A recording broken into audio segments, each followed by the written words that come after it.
chegando a matar a cada célula vivente do meu corpo. Era assim que eu recebia o frio. Eu posso ir mais além. Era como por injeção, injetado nas minhas veias, causando uma obstrução e congelando a toda a minha corrente sanguínea. Era o espírito da morte.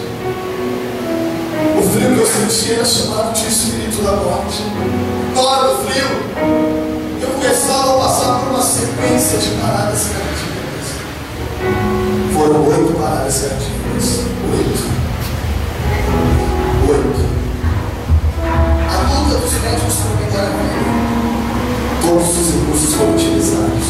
Choque, adrenalina.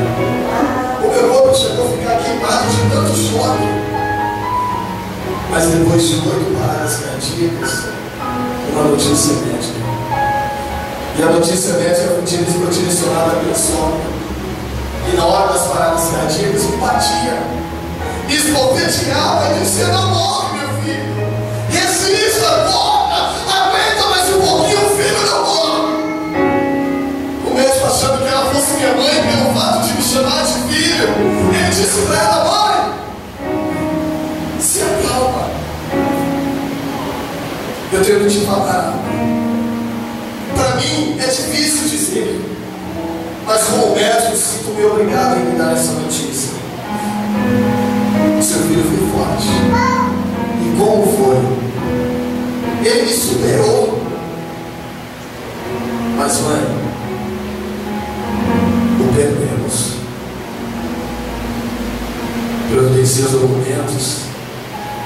E o seu filho acaba de entrar em estado de óbito, não tem mais jeito, acabou.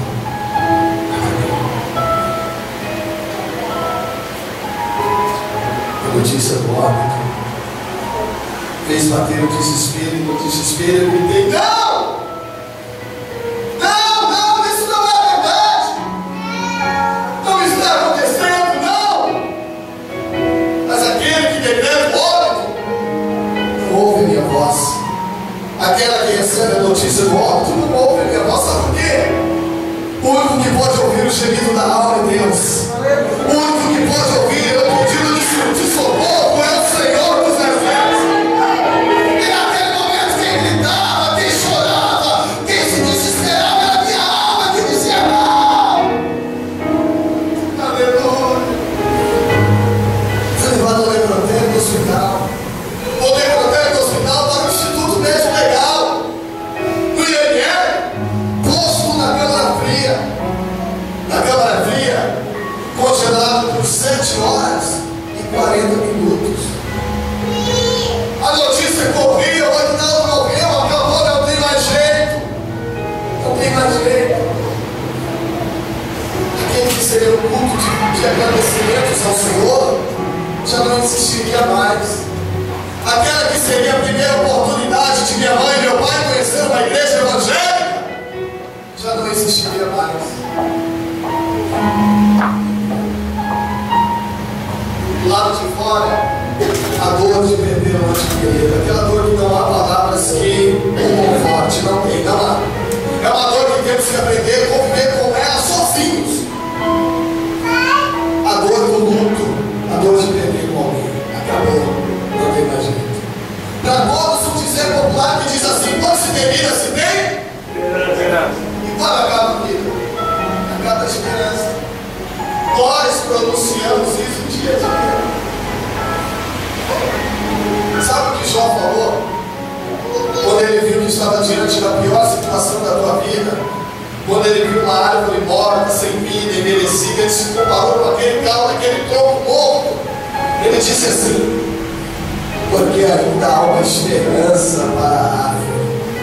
Ainda que ele seja cortada, envelhecida, a sua raiz ao pó, ao cheiro das águas, brotará e dará fruto como a planta nova. Eu estou dizendo que ainda há uma esperança para a tua vida.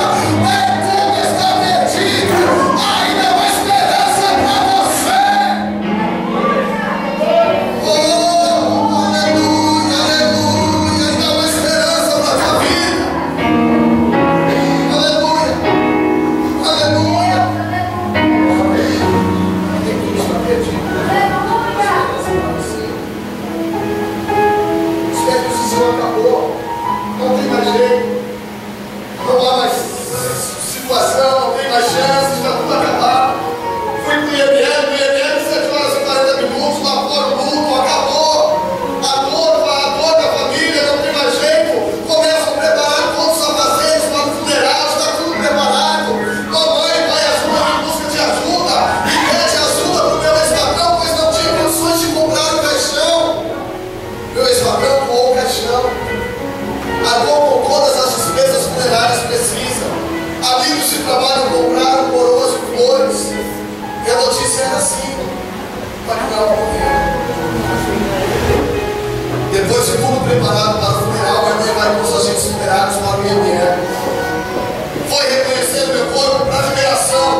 dizia: Senhor, o que está acontecendo, Deus? Será que realmente eu estou morto? Será que isso é a morte? Essa é a dimensão espiritual em que passamos?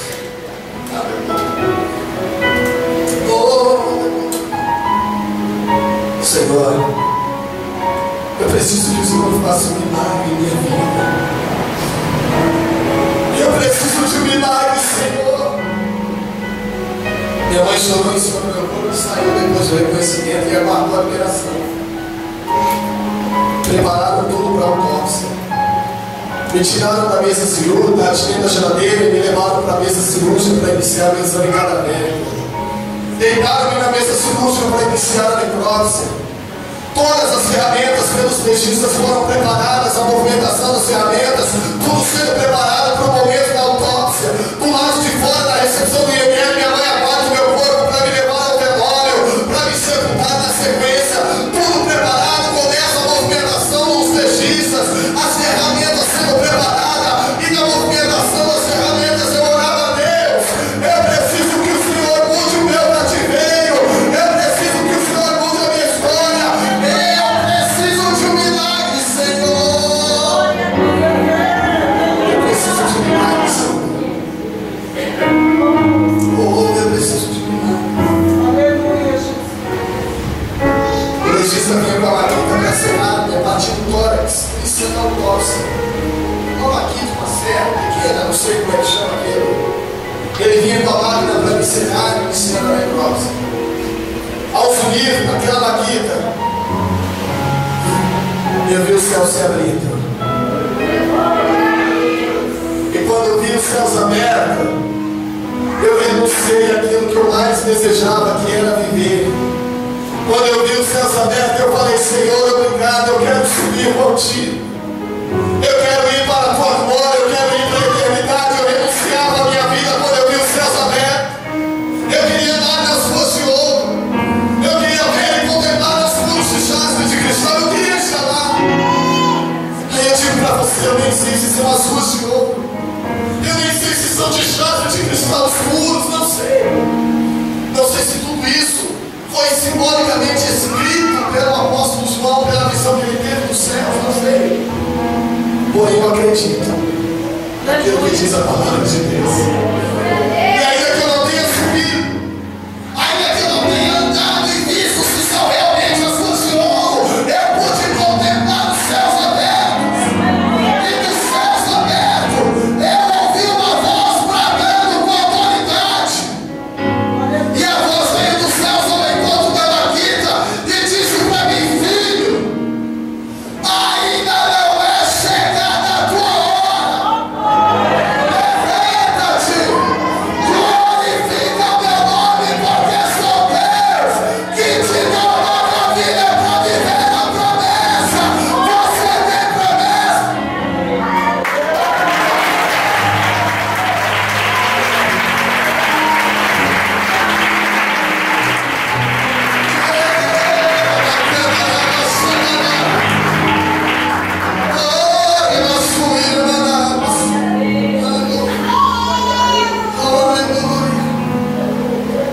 Ao ouvir a voz do Senhor, eu abri os meus olhos. E quando eu abri os meus olhos, com o corpo duro, congelado, imobilizado, sem força, eu percebi a maquita vindo na minha direção. De onde me vieram forças, eu não sei. Os meus punhos estavam amarrados por ataduras. De onde me veio forças, eu não sei, mas eu consegui romper as ataduras. Eu consegui me sentar na mesa cirúrgica, ainda com o corpo duro, travado e congelado, sentado na mesa cirúrgica. Eu coloquei a mão na frente da maquita, que levou apenas um pedacinho do meu dedo anelar direito. Foi a única parte do meu corpo onde tocou a maquita. O meu juiz viu a cena, viu a situação, paralisou, estacionou na minha frente, ficou pensando: o que será que está acontecendo? E a sua reação foi fria. Parado na minha frente, olhando a situação, ele colocou a maquita em cima da mesa cirúrgica, deu 4 passos para trás e saiu andando como se nada estivesse acontecendo. Ele foi lá fora, foi chamar alguém que tenha certeza se aquilo que ele via era verdade. Sabe quem foi que ele encontrou? no estacionamento do IML, conversando com os agentes funerários que removiam o meu caixão da viatura funerária. A minha mãe, que tinha acabado de sair de lá de dentro ao me conhecer no meu corpo.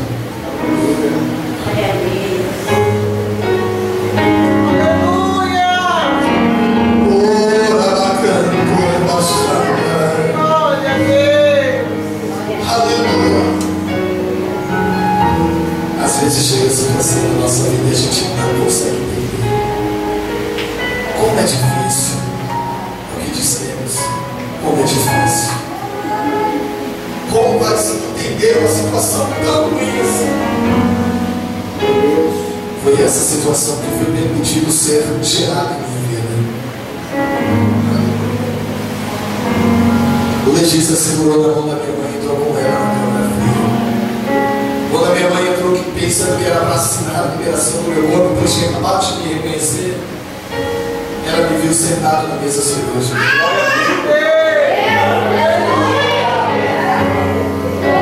A reação dela foi primeiro pegar forte no braço do legista, chacoalhar ele e falar: doutor, eu estou vendo alucinações, visões. O meu filho sentado olhando para mim, doutor, o que é isso? Eu preciso de calmantes. O legista disse para ela: senhora, se a senhora precisa de calmantes, eu também preciso. Eu não sei o que é, mas é. Eu não sei o que foi, mas foi. Eu ia fazer autópsia nesse garoto. Ele levantou e ficou olhando para mim.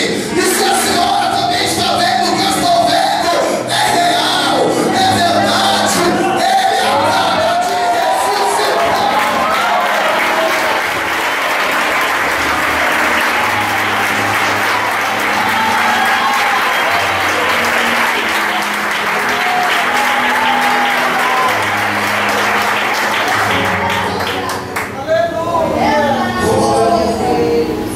Mamãe veio se aproximando, aproximando da minha frente, falou na minha frente.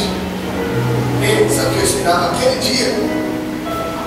Minha mãe e o meu pai entraram na igreja evangélica comigo naquele dia e entregaram suas vidas para Jesus. Era o que eu esperava. Culto aconteceu devido a uma fatalidade. Não foi como eu quis, não foi como eu planejei, como eu sonhei, mas foi da forma que Deus escreveu, foi da forma que Deus fez. Glória a Deus. Foi preciso passar no vale da sombra da morte. Foi preciso morrer e parar dentro do ML para me dizer para você que foi lá dentro que a macumbeira